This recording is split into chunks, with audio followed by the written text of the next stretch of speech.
How to get Arrow of Farming in Minecraft. So first what you will need is a brewing stand, blaze powder, a water bottle, a nether wart, spider eye, fermented spider eye, an arrow, gunpowder, and the dragon's breath.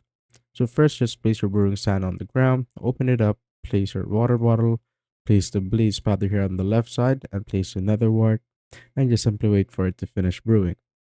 So once it's done right here, next is you will get your spider eye and simply place it right there on the top again and wait for it to finish. After that, get your fermented spider eye and place it here on the top too. After that, put your gunpowder. And after the gunpowder, we will put the dragon's breath. So the gunpowder's done. Next is we will put the dragon's breath right here. Now, after that, we can finally make the arrows with this lingering potion of farming. So now just get your crafting table, open it up, get your arrows, place it here on the sides, and place the potion of farming here on the middle. After that, you will get the arrow of farming right here, which you could then use. So we can now use it to zoom on mobs right here. And that's how you basically get the arrow of farming in Minecraft.